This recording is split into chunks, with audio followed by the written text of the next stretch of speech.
ರಾಷ್ಟ್ರಧ್ವನಿ ನ್ಯೂಸ್ಗೆ ಸ್ವಾಗತ. ಮಾಲೂರು ದಿನಾಂಕ 1/6/2026 ರಾತ್ರಿ 8:30 ಸಮಯದಲ್ಲಿ ಮಾನ್ಯ ಅಬಕಾರಿ ಜಂಟಿ ಆಯುಕ್ತರು ಜಾರಿ ಮತ್ತು ತನಿಖೆ ಬೆಂಗಳೂರು ದಕ್ಷಿಣ ವಿಭಾಗ ಬೆಂಗಳೂರು ರವರ ಆದೇಶದಂತೆ ಅಬಕಾರಿ ಉಪ ಆಯುಕ್ತರು ಕೋಲಾರ ಜಿಲ್ಲೆ ಕೋಲಾರ ರವರ ನಿರ್ದೇಶನದಂತೆ ಹಾಗೂ ಅಬಕಾರಿ ಉಪ ಅಧೀಕ್ಷಕರು ಕೋಲಾರ ಉಪವಿಭಾಗ ಕೋಲಾರ ರವರ ನೇತೃತ್ವದಲ್ಲಿ ಅಬಕಾರಿ ನಿರೀಕ್ಷಕರು ಮಾಲೂರು ವಲಯ ಹಾಗೂ ಅಬಕಾರಿ ಉಪನಿರೀಕ್ಷಕರು ಸಿಬ್ಬಂದಿಯೊಂದಿಗೆ ಖಚಿತ ಮಾಹಿತಿಯ ಮೇರೆಗೆ ಮಾಲೂರು ತಾಲೂಕಿನ ಕೂರಂಡಹಳ್ಳಿ ಗ್ರಾಮದ ಸರ್ವೆ ನಂಬರ್ 11 ಿರುವ ಮನೆಯ ಮೇಲೆ ಪಂಚರ ಸಮಕ್ಷಮ ದಾಳಿ ಮತ್ತು ಶೋಧನೆ ಮಾಡಲಾಗಿದ್ದು,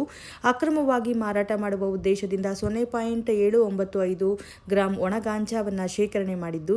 ಸದರಿ ಮಾಲು ಜಪ್ತಿಪಡಿಸಿಕೊಂಡು ಆರೋಪಿಯಾದ ಚೋಟು ಮಿಶ್ರಾ ಬಿನ್ ಗೋವಿಂದ್ 39 ವರ್ಷ, ಬ್ರಾಹ್ಮಣ ಜನಾಂಗ, ತೆಲಗಿ ತೋಲಾ, ಜಯರಾಂಪುರ, ಧರ್ಮಪುರ, ರಟ್ಟಿ, ಬಿಹಾರ ಪುರ ಉಪಜಿಲ್ಲೆ, ಬಾಗಲ್ಪುರ್ ಜಿಲ್ಲೆ, ಬಿಹಾರ ರಾಜ್ಯ ಆರೋಪಿಯ ವಿರುದ್ಧ NDPS ಕಾಯ್ದೆ 1985 ಅನ್ವಯ ಮೊಕದ್ದಮೆ ದಾಖಲು ಮಾಡಲಾಗಿರುತ್ತದೆ. ಮೊಕದ್ದಮೆ ಸಂಖ್ಯೆ 53/2025-26 ದಾಳಿಯಲ್ಲಿ ಶ್ರೀ ಶ್ರೀನಿವಾಸ ಮೂರ್ತಿ ಅಬಕಾರಿ ಉಪ ಅಧೀಕ್ಷಕರು ಕೋಲಾರ ಉಪವಿಭಾಗ ಕೋಲಾರ ಹಾಗೂ ಅಬಕಾರಿ ನಿರೀಕ್ಷಕರ ಕಚೇರಿ ಮಾಲೂರು ವಲಯ ಮಾಲೂರು ರವರ ಬಾಲಕೃಷ್ಣ ಜಿ ಅಬಕಾರಿ ಉಪನಿರೀಕ್ಷಕರು, ನಾಗರಾಜ್ DS ಅಬಕಾರಿ ಉಪನಿರೀಕ್ಷಕರು, ಗಜೇಂದ್ರ ಕುಮಾರ್ ವಿ ಅಬಕಾರಿ ಮುಖ್ಯ ಪೇದೆ, ವೀರೇಶ್ ಅಬಕಾರಿ ಪೇದೆ, ಗಿರಿಜಾಪತಿ ಶೇಖರಯ್ಯ ಅಬಕಾರಿ ಪೇದೆ ಮತ್ತು ಹಿರಿಯರ ವಾಹನ ಚಾಲಕ